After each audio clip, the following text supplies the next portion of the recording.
प्यारे विद्यार्थियों, पाठकों, दर्शकों, आप सभी का ज्ञान कुंज चैनल पर स्वागत है।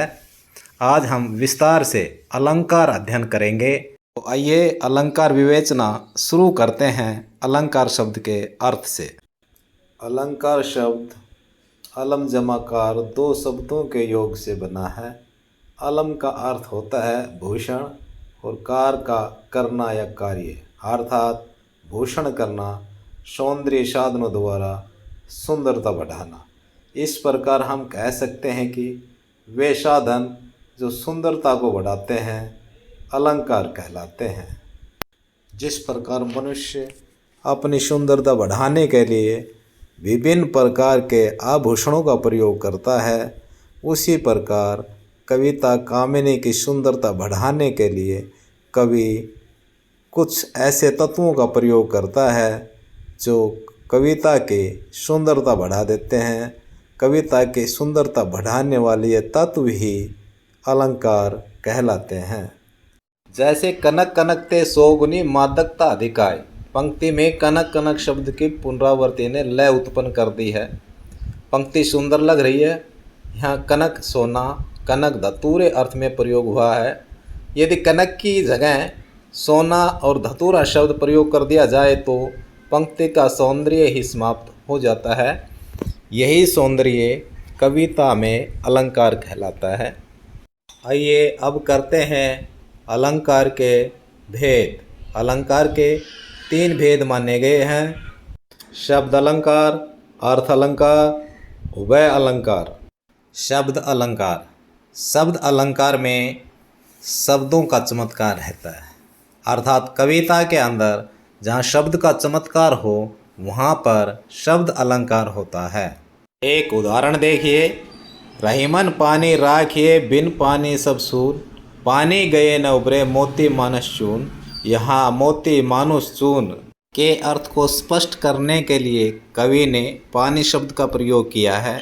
यदि पानी शब्द की जगह पर्यायवाची शब्द चमक, इज्जत और जल रख दिया जाए तो कविता का सौंदर्य ही समाप्त हो जाएगा।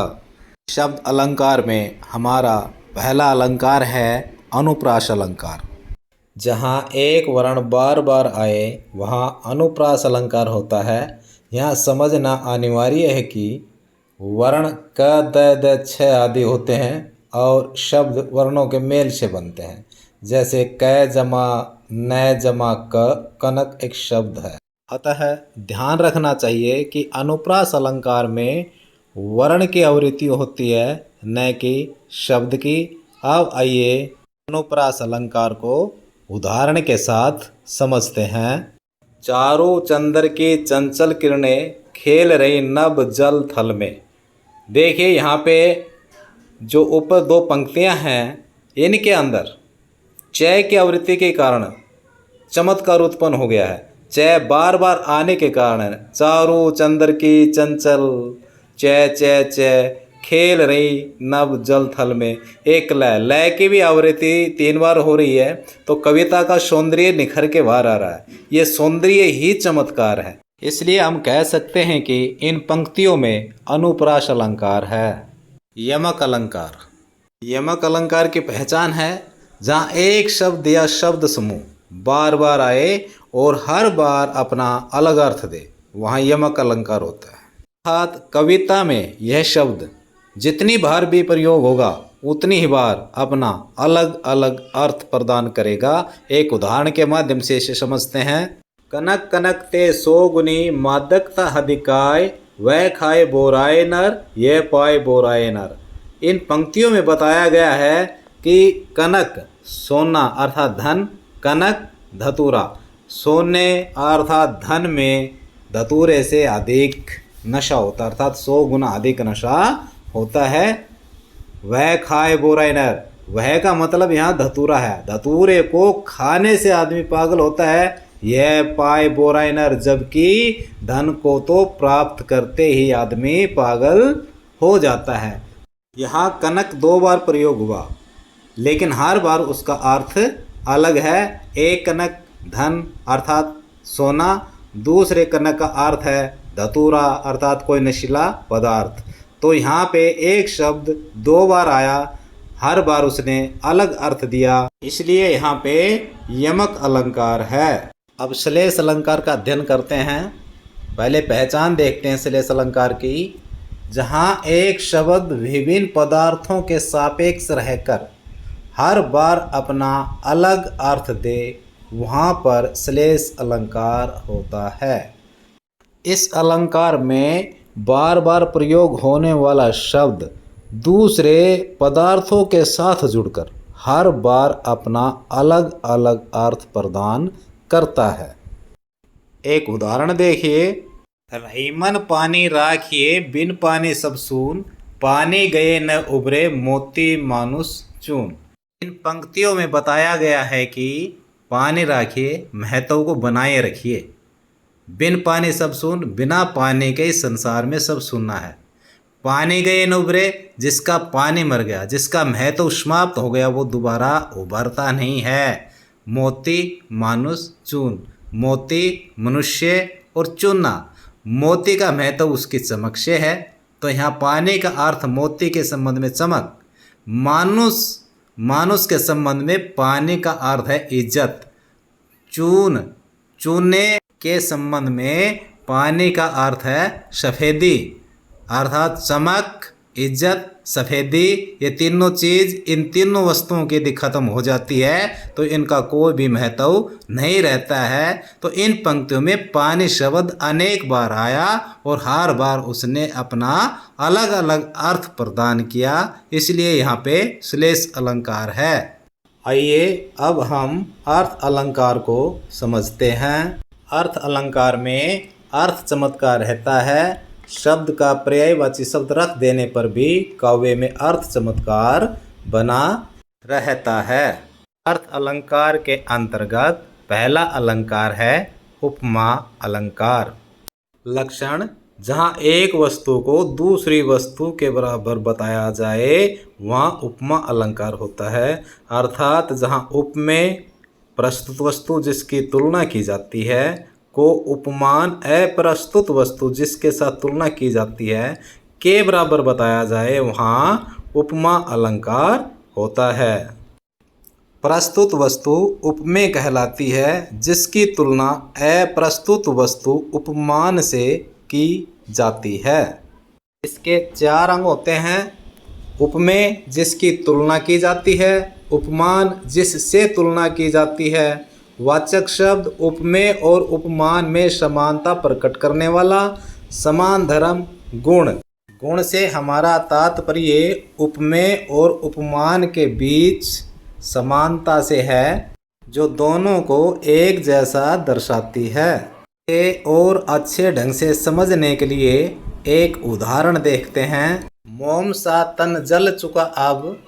इस पंक्ति में तन उपमेय प्रस्तुत वस्तु, मोम उपमान अप्रस्तुत वस्तु, वाचक शब्द सा समानता बताने वाला, साधारण धर्म जलना। कवि का कहना यह है कि मोम जैसा यह शरीर अब जल चुका। यहाँ शरीर को मोम के समान बताया है। शरीर प्रस्तुत वस्तु हो गया, मोम उपमान हो गया अर्थात अप्रस्तुत वस्तु हो गया। यहाँ केवल शरीर उपस्थित है, मोमबत्ती अर्थात मोम जो जल रहा वो नहीं है। कवि ने यहाँ पे केवल कल्पना की है कि यह मोम सा तन, यह शरीर मोम की तरह है जो अब जल चुका है। वाचक शब्द यहाँ सा है, सा मोम सा शब्द ने मोम और तन के बीच तुलना की है अर्थात समानता बताई है। साधारण धर्म जलना, मोम भी जला और शरीर भी जला, तो जलना दोनों का साधारण धर्म है अर्थात गुण है। इसी गुण के कारण दोनों के बीच में समानता की गई है। अतः यहाँ पे उपमा अलंकार है। हमारा अगला अलंकार है रूपक। लक्षण: कविता में जहाँ एक पद दूसरे पद पर आश्रित हो, अर्थात एक पद का अर्थ जानने के लिए दूसरे पद की आवश्यकता हो, वहाँ रूपक अलंकार होता है। इसे यूं भी समझा जा सकता है कि आपने आज टीवी पर किसी नाटक का कोई एपिसोड देखा, लेकिन आपने उससे पहले का एपिसोड नहीं देखा है। तो देखा जा रहा एपिसोड समझ नहीं आएगा, पहले एपिसोड की जानकारी लेनी पड़ेगी। रूपक को नाटक भी कहा जाता है। नाटक की प्रत्येक कड़ी यदि आप देख रहे हैं तो नाटक का पूरा अर्थ आपके समझ में आ जाएगा। बीच की यदि कोई कड़ी छूट गई तो नाटक का अर्थ आपकी समझ में नहीं आएगा। एक उदाहरण देखिए, माया दीपक नर पतंग भरमी भरमी ईव पड़ंग। यहाँ माया का दीपक पर, नर का पतंग पर आरोप किया गया है। पंक्ति में कहा गया है कि धन रूपी दीपक पर मनुष्य रूपी पतंगा भ्रमित होकर गिरकर जल रहा है, लेकिन फिर भी वह रोशनी का मोह नहीं छोड़ पा रहा है।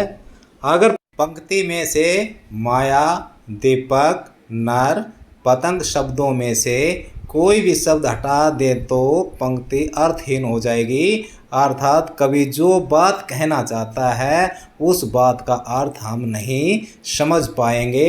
इस पंक्ति में एक शब्द का अर्थ दूसरे शब्द पर टिका हुआ है, अर्थात एक पद का अर्थ दूसरे पद से सापेक्षित है, इसलिए यहाँ पे रूपक अलंकार है। उत्प्रेक्षा अलंकार। उत्प्रेक्षा अलंकार के लक्षण हैं जहाँ उपमेय में उपमान की संभावना पाई जाए वहाँ उत्प्रेक्षा अलंकार होता है। इस अलंकार में मानो, मनहु, ज्यों, जनु, जनहु, जानो आदि शब्दों का प्रयोग होता है। ये शब्द इसकी पहचान हैं। उदाहरण, लंबा होता जाता ताड़ का वृक्ष मानो छूना व्योम चाहता है। यहाँ ताड़ के वृक्ष में व्योम आकाश की ऊंचाई की संभावना जताई गई है, इसलिए यहाँ पर उत्प्रेक्षा अलंकार है।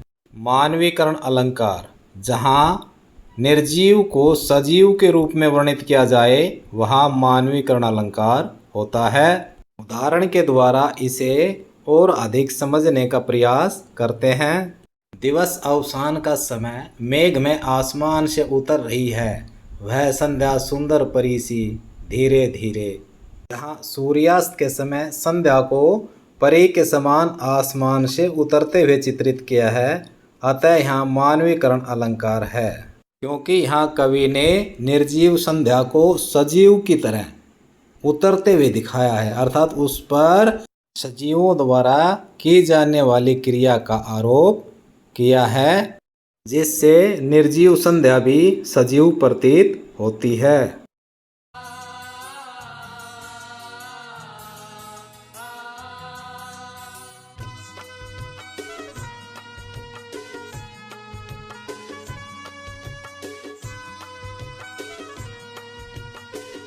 अलंकार भाग 2 में आपका स्वागत है। भाग 1 में आपने अलंकार का परिचय, अर्थ, परिभाषा और कुछ अलंकारों का अध्ययन किया। भाग 2 में हम शेष अलंकारों का अध्ययन करेंगे। भाग 2 को आरंभ करते हैं अतिशयोक्ति अलंकार से। अतिशयोक्ति अलंकार का अर्थ। अतिशयोक्ति शब्द 2 शब्दों से बना है, अतिशय जमा उक्ति। अतिशय का अर्थ होता है बहुत अधिक, उक्ति का अर्थ होता है कहना, अर्थात बहुत अधिक कहना। इस प्रकार अतिशयोक्ति का हुआ बात को बढ़ा चढ़ाकर कहना। उदाहरण देखिए, हनुमान की पूंछ में लग न पाई आगी, लंका शीघ्र जल गई। यहाँ लंका के जलने का बढ़ा चढ़ाकर वर्णन किया गया है कि हनुमान की पूंछ में आग भी नहीं लगी थी कि सारे लंका जल गई। यहाँ पर लंका के जलने का बढ़ा चढ़ाकर वर्णन किया गया है, इसलिए अतिशयोक्ति अलंकार है। अन्योक्ति अलंकार अर्थ समझते हैं। अन्य जमा उक्ति, अन्य दूसरा, उक्ति कहना, अर्थात बात सीधे न कहकर किसी के सहारे से कही जाए। लक्षण, जहाँ उपमान के बहाने उपमेय का वर्णन किया जाए वहाँ अन्योक्ति अलंकार होता है। उदाहरण, नहीं पराग नहीं मधुर मधु, नहीं विकास इहि काल, अली कली ही सो बंधो आगे कौन हवाल।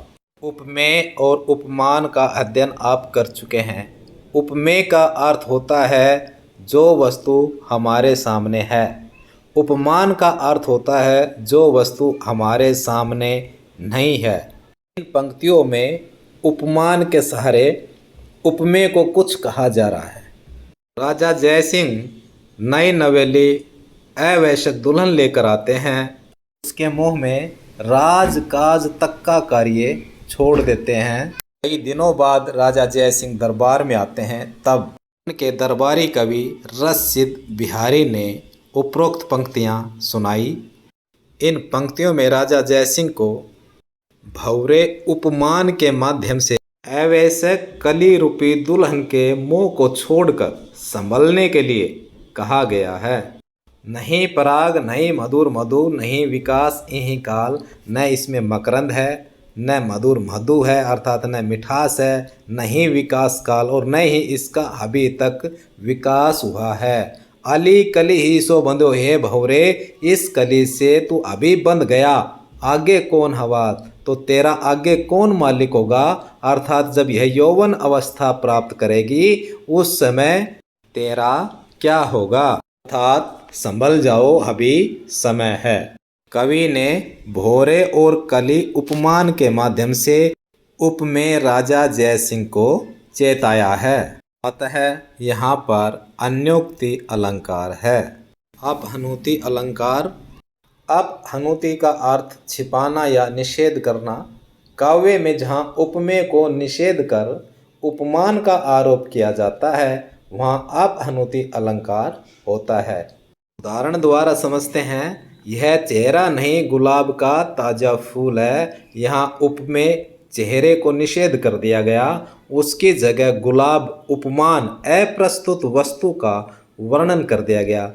जबकि चेहरा सामने है, गुलाब का फूल नहीं है, किंतु चेहरे को निषेध कर दिया गया और गुलाब को प्रस्तुत कर दिया गया। इसलिए यहाँ पर अपहनुति अलंकार है। हमारा अगला अलंकार है भ्रांतिमान अलंकार। लक्षण: जहाँ समानता के कारण एक वस्तु में किसी दूसरी वस्तु का भ्रम हो वहाँ भ्रांतिमान अलंकार होता है। उदाहरण से समझने का प्रयास करते हैं। नाक का मोती अधर की कांति से, बीज दाड़िम का समझकर भ्रांति से, देखकर सहसा हुआ सुख मौन है, सोचता है अन्य सुखी है कौन है।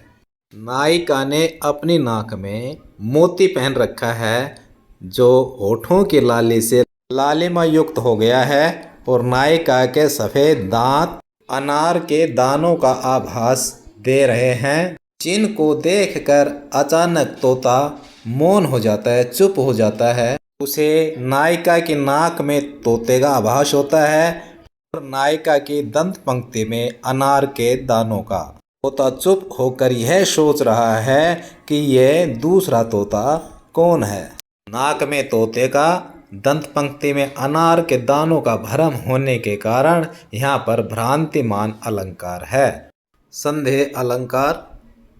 संदेह अलंकार के लक्षण: जहाँ बहुत अधिक समानता के कारण उपमेय और उपमान में अनिश्चय बना रहे वहाँ संदेह अलंकार होता है।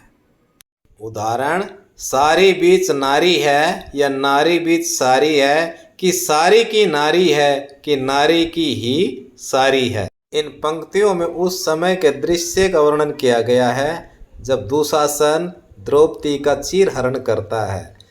चीरहरण करते करते दुशासन थक जाता है। जितना वह द्रौपदी का चीर खींचता जाता है, चीर उतना ही बढ़ता जाता है। तब वह मन में सोचता है कि सारी बीच नारी है, साड़ी के बीच में नारी है, या नारी बीच साड़ी है या स्त्री के बीच में साड़ी है, कि सारी की नारी है या साड़ी की ही नारी बनी हुई है, कि नारी की ही साड़ी है या नारी की ही साड़ी बनी हुई है। अर्थात वह निश्चय नहीं कर पाता यह स्त्री है कि साड़ी है। अनिश्चय होने के कारण यहाँ पर संदेह अलंकार है। विभावना अलंकार। लक्षण: जहाँ कारण के बिना कार्य के होने का वर्णन हो वहाँ विभावना अलंकार होता है। उदाहरण: बिनु पग चली सुनई बिनु काना, कर बिनु कर्म करे विधि नाना। इन पंक्तियों में कहा गया है बिन पग चली बिना पैरों के चलता है, सुनई बिनु काना बिना कानों के सुनता है, कर बिनु कर्म बिना हाथों के, कर माने हाथ, बिना हाथों के कर्म करता है विविध नाना अनेक प्रकार के, अर्थात बिना हाथों के ही अनेकों कार्य कर देता है। यहाँ कारण के अभाव में कार्य का होना पाया गया है, इसलिए विभावना अलंकार है। विरोधाभास अलंकार लक्षण, जहाँ वास्तविक विरोध न होने पर भी विरोध का आभास हो वहाँ विरोधाभास अलंकार होता है। उदाहरण देखिए, या अनुरागी चित्त की गति समझे नहीं कोई, जो जो बूढ़े श्याम रंग त्यों त्यों उज्जवल होय। यहाँ पर मन की स्थिति का वर्णन किया गया है कि है श्याम रंग अर्थात काले रंग में डूबता जाता है, उतना ही उज्जवल होता जाता है। काले रंग में डूबना, उसका उज्जवल होना, दोनों के बीच में विरोधाभास है, अतः यहाँ पर विरोधाभास अलंकार है। विशेषोक्ति अलंकार लक्षण, जहाँ कारण के होने पर भी कार्य नहीं होता है वहाँ विशेषोक्ति अलंकार होता है। कारण, पानी बीच मीन प्यासी, मोहि सुनी सुनी आवे हासी। मीन माने मछली, यहाँ पानी के होते हुए भी मछली का प्यासा होना दिखाया गया है, जिसे सुन सुनकर हंसी आती है। अर्थात पानी कारण होते हुए भी मछली की प्यास बुझना कार्य पूरा नहीं होता है, इसलिए यहाँ पर विशेषोक्ति अलंकार है। प्रतीप अलंकार, प्रतीप का अर्थ उल्टा होता है। लक्षण, जहाँ उपमेय को उपमान मान लिया जाए वहाँ प्रतीप अलंकार होता है, अर्थात जहाँ पर उपमान की तुलना उपमेय से कर दी जाए वहाँ प्रतीप अलंकार होता है। उदाहरण द्वारा समझते हैं। उतरी नहाए जमुन जल, जो शरीर सम श्याम, हम जमुना के पानी में नहाए जो रामचंद्र जी के शरीर जैसा सांवला था। जबकि यहाँ उपमान पानी है, उपमेय श्री रामचंद्र जी हैं। उपमेय की तुलना उपमान से की जानी चाहिए थी, किंतु उपमान की तुलना उपमेय श्री रामचंद्र जी के शरीर से कर दी गई है, अतः यहाँ पे प्रतीप अलंकार है। आइए अब हम अध्ययन करते हैं उल्लेख अलंकार का। उल्लेख का अर्थ उल्लेख करना है। अलंकार को समझने के लिए लक्षण देखते हैं। लक्षण, जहाँ एक वस्तु का गुण विषय भावना के अनुसार अनेक प्रकार से या अलग अलग वर्णन किया जाए वहाँ उल्लेख अलंकार होता है। उदाहरण द्वारा इसे समझते हैं। तू रूप है किरण में, सौंदर्य है सुमन में, तू प्राण है पवन में, विस्तार है गगन में। इन पंक्तियों में रूप का किरण सुमन में और प्राण का पवन गगन कई रूपों में उल्लेख हुआ है, अतः यहाँ पर उल्लेख अलंकार है। दृष्टांत अलंकार, जहाँ दो वस्तुएं गुण धर्म में एक समान हों, एक के वर्णन में दूसरे का वर्णन प्रस्तुत किया जा सके वहाँ दृष्टांत अलंकार होता है। उदाहरण, सठ शुद्ध ही सत्संगति पाए, पारस परस को धातु सुहा। उदाहरण, सठ शुद्ध ही सत्संगति पाए, पारस परस को धातु सुहाए। सठ माने मूर्ख, सुधरी सुधर जाते हैं। मूर्ख व्यक्ति भी सत्संगति में आकर सुधर जाते हैं। पारस परस को धातु सुहाए, और पारस के संपर्क में को धातु आने पर सुंदर बन जाती है। इन पंक्तियों में सत्संगति और पारस दोनों में गुण धर्म समान है। दोनों के संपर्क में आने पर बुरे भी अच्छे हो जाते हैं, अतः यहाँ पर दृष्टांत अलंकार है। व्यतिरेक अलंकार, जहाँ उपमेय में उपमान की अपेक्षा कुछ अधिक विशेषता दिखाई जाए वहाँ व्यतिरेक अलंकार होता है। उदाहरण द्वारा समझते हैं। उदाहरण है, जिनके यश प्रताप के आगे शशि मलिन रवि शीतल लागे। यहाँ उपमेय प्रस्तुत वस्तु, यश प्रताप के आगे उपमान अप्रस्तुत वस्तु चंद्रमा व सूर्य को भी मलिन व शीतल तेज रहित बताया गया है, क्योंकि चंद्रमा और सूर्य आदिकाल से ही तेज युक्त हैं। उनके तेज के सामने किसी का तेज अधिक नहीं है। चांद और सूरज तो आदि काल से ही आभायुक्त हैं, जबकि मनुष्य धरती पर जन्म लेता है उसके बाद वह यश कीर्ति आदि प्राप्त करता है। उपमेय को उपमान से श्रेष्ठ बताने के कारण व्यतिरेक अलंकार है। वक्रोक्ति अलंकार, जहाँ वक्ता की बात का श्रोता गलत अर्थ निकाल लेता है वहाँ वक्रोक्ति अलंकार होता है। इसमें एक अर्थ श्रोता ग्रहण करता है तथा दूसरा अर्थ वक्ता, अर्थात वक्ता जो कुछ कहता है उसका अर्थ श्रोता कुछ अन्य ही लगा लेता है। एक उदाहरण के द्वारा इस अलंकार को स्पष्ट करते हैं। उदाहरण यह है, कौन द्वार पर? राधे, मैं हरि। हरि का क्या काम यहाँ? यहाँ पर हरि के दो अर्थ हैं, श्री कृष्ण और बंदर। राधा जी द्वारा श्री कृष्ण अर्थ ग्रहण न करके उन्होंने बंदर अर्थ ग्रहण किया, अर्थात उन्होंने समझा कि दरवाजे पर बंदर है, श्री कृष्ण नहीं। वक्ता ने कहा कुछ, श्रोता ने अर्थ कुछ लगाया, इसलिए यहाँ पर वक्रोक्ति अलंकार है। असंगति अलंकार, जब कारण कहीं हो और कार्य कहीं दूसरे स्थान पर हो तब असंगति अलंकार होता है। दृग ऊर्जत टूटत कुटुंब, जुरत चतुर्चित प्रीति, या आंखों के उलझने से परिवार टूटने और सहृदयों के हृदय जुड़ने का वर्णन है। कारण कहीं और, कार्य कहीं और है, अतः यहाँ असंगति अलंकार है। वीप्सा अलंकार, जहाँ हम अपने मन के भावों को विभिन्न शब्दों जैसे छी छी, ओ, हाय, उफ, वाह, राम राम आदि शब्दों से प्रकट करते हैं, वहाँ वीप्सा अलंकार होता है। उदाहरण, राम राम राम राम, यह बात भूलकर भी मित्र कभी मत कहना। यहाँ एक मित्र ने दूसरे मित्र की बात सुनकर अपने मन के नकारात्मक भाव को राम राम शब्द द्वारा प्रकट किया है, अतः यहाँ वीप्सा अलंकार है। विन्योक्ति अलंकार, जहाँ बिना, रहित आदि शब्दों की सहायता से एक के बिना दूसरा पदार्थ सार्थक अथवा असार्थक कहा जाए, वहाँ विन्योक्ति अलंकार होता है। जिए बिनु देह, नदी बिनु वारी, तैसे ही नाथ पुरुष बिनु नारी। यहाँ पर बिनु शब्द की सहायता से कई पदार्थों का असार्थक होना वर्णित होने से विन्योक्ति अलंकार है। जिए बिनु देह, नदी बिनु वारी, प्राण बिना शरीर नहीं, पानी बिना नदी नहीं, हे नाथ हे स्वामी, वैसे ही पुरुष के बिना स्त्री नहीं, अर्थात स्त्री का कोई महत्व नहीं होता है। इस प्रकार यहाँ बिनु शब्द के माध्यम से विभिन्न पदार्थों की असार्थकता को प्रतिपादित किया गया है, अतः यहाँ पे विन्योक्ति अलंकार है। कारणमाला अलंकार, जहाँ एक कारण से उत्पन्न कार्य किसी अन्य कार्य का कारण हो और इस प्रकार वस्तुओं का वर्णन एक पंक्तिबद्ध रूप में किया जाए, वहाँ कारणमाला अलंकार होता है। इसे एक उदाहरण के द्वारा और बेहतरीन ढंग से समझने का प्रयास करते हैं। आकर्षण से प्रेम, प्रेम से मोह उपजता भारी, सने रज्जू में बंध जाते हम, बन जाते संसारी।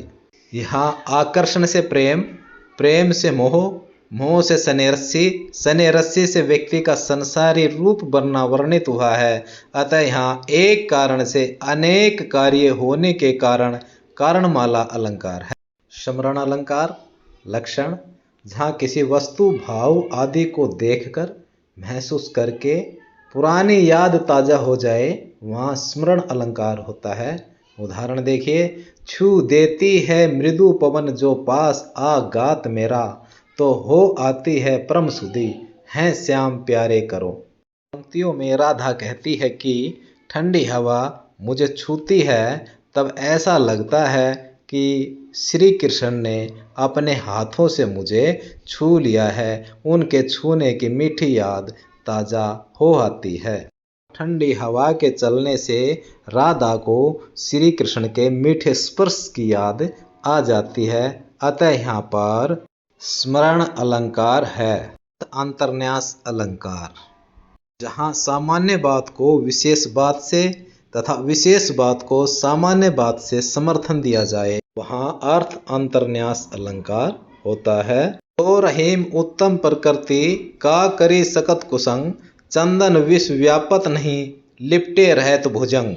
का अभिप्राय यह है, रहीम जी कहते हैं उत्तम प्रकृति जो ऊंची प्रकृति के लोग हैं अर्थात अच्छी संगति वाले लोग हैं, करी सकत कुसंग उसका बुरी संगति कुछ नहीं बिगाड़ सकती। चंदन विष व्यापत नहीं लिपटे रहत भुजंग, जिस प्रकार चंदन के पेड़ से सांप लिपटे रहते हैं लेकिन चंदन पर विष का प्रभाव नहीं होता, उसी प्रकार ऊंचे स्वभाव ऊंचे प्रकृति वाले लोग होते हैं जिनके ऊपर कुसंगति असर नहीं करती। कुसंगति अच्छी प्रकृति वालों का कुछ नहीं बिगाड़ सकती। इस सामान्य अर्थ का विशेष से समर्थन है।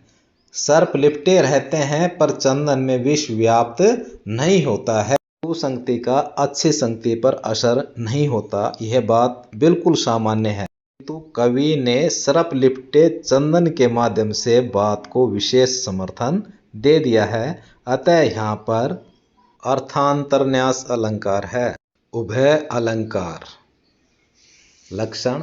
उभय अलंकार शब्द अलंकार एवं अर्थ अलंकार दोनों में प्रयोग होता है। यह शब्द और अर्थ दोनों रूपों में काव्य की सुंदरता बढ़ाता है।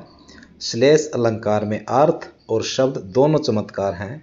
यह शब्द के आधार पर शब्द अलंकार और अर्थ के आधार पर अर्थ अलंकार के रूप में प्रयोग होता है। आज का हमारा अध्याय यहीं समाप्त होता है।